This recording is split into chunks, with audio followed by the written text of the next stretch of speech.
Gloire, gloire à l'Éternel des armées. Alléluia. Bienvenue à une minute de prière de ce dimanche 1er février 2026. Le premier jour de février. Nous bénissons le Seigneur pour le mois de janvier, ce qu'il a été.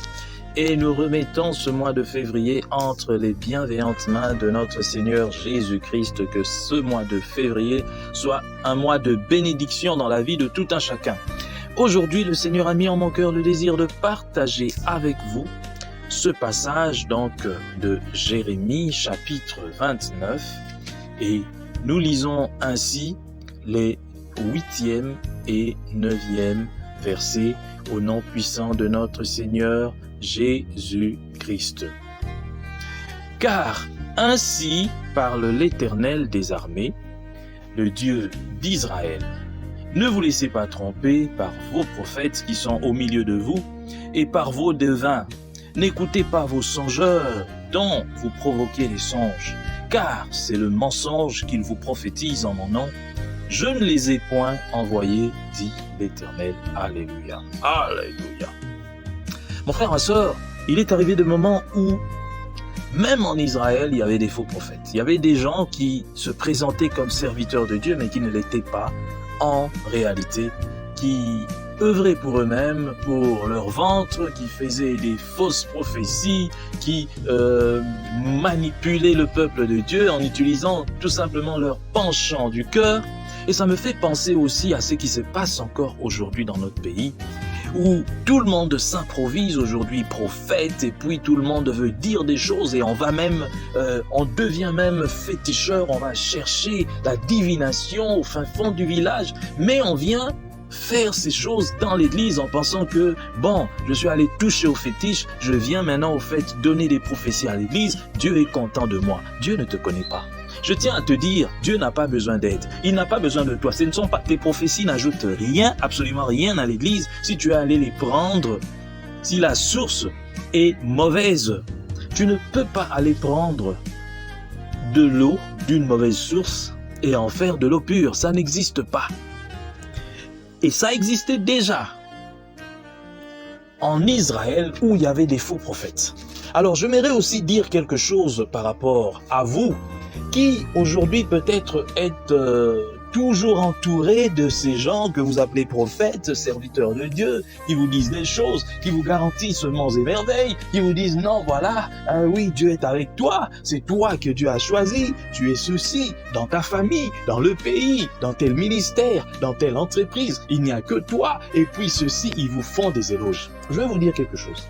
Mon frère, ma sœur, qui que tu sois, si tu ne marches pas dans la crainte de Dieu, même si celui qui vient te dire il est considéré comme le plus grand prophète de ce pays, il te trompe. Je tiens à te dire, c'est une révélation que je te fais. Si tu ne marches pas dans la crainte de Dieu, je te dis, qui que tu sois, même si celui qui te dit ces histoires, qui te raconte ces aventures, est considéré comme le plus grand pasteur, le plus grand prophète de ce pays, il peut avoir une église de 100 000 personnes, mais si tu ne marches pas dans la droiture et qu'il te dit des choses comme ça, il te trompe. Il t'arrivera des malheurs, des très grands malheurs. Vous savez, Saoul, à part peut-être Samuel, il y avait aussi des gens qui lui disaient des choses. À côté de chaque personne ayant des responsabilités, élevées, étant chef et tout ça, il y a toujours des flatteurs, il y a toujours des gens qui viennent raconter des choses. Et dans ce pays surtout, les gens aiment ça. Oh non, en tout cas chef, moi, Dieu m'a dit, oh c'est toi, moi je vois seulement ceci, moi ceci. Mon frère, ma sœur, c'est pour sauver ton âme et peut-être aussi sauver ta vie ici-bas. Je te dis, si tu ne crains pas l'Éternel et que tu prends pour appui ceux qui se font appeler prophètes qui tournent autour de toi, tu seras surpris, tu tomberas. Et ils seront là, ils vont t'abandonner, ils vont trouver aussi d'autres choses pour dire que non, il t'avait dit ceci, tu n'avais pas suivi. Je te le dis, si tu crois en Jésus, marche dans la droiture, abandonne le mal. Mais si tu continues à faire le mal et que tu te caches derrière des gens qui se font appeler prophètes et puis tout ça, tu iras en enfer, non seulement, mais tu vas perdre ton autorité, tu vas perdre tout ce que tu as. Ne suivez pas ces gens qui ne vous disent que des bonnes choses, incapables de vous dire, regarde, tu as marché contre la loi de Dieu. Et attention, tu as tué, tu as fait ceci, tu as détourné, tu as fait ceci. Dieu n'est pas content de ça. Répands-toi. Si tu ne te répands pas, Dieu va te retirer ceci. Ils ont peur. Mais aujourd'hui, je viens te le dire, et je sais que si tu es une personne ayant des responsabilités, je sais que cette parole va t'atteindre. Et si ça t'atteint, mon frère, ma soeur, là où tu es, quel que soit le degré de responsabilité que tu as, abaisse-toi. Il n'est pas obligatoire de m'appeler, de me voir, tout ça. Oui, si tu veux me bénir, c'est pas un problème. Mais entre dans ta chambre, prie. Dis, Seigneur, oh, tu m'as parlé aujourd'hui par ton serviteur. Je viens me rabaisser devant toi. Je te demande pardon. Je n'ai pas marché dans la droiture. Aie pitié de moi, ne me retire pas ta grâce. Si tu ne le fais pas, ces gens qui te mentent iront encore voir d'autres personnes. Même après toi, ce sont les mêmes qui iront encore voir d'autres pour devenir encore, je ne sais pas, leur pasteur ou quoi. Leur prophète cher, privé.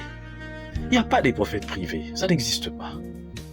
Que Dieu bénisse sa parole, qu'il bénisse tous qui m'ont suivi, que cette parole atteigne les extrémités de la terre, dans le nom puissant du Seigneur Jésus-Christ. Amen. Bon dimanche à tous.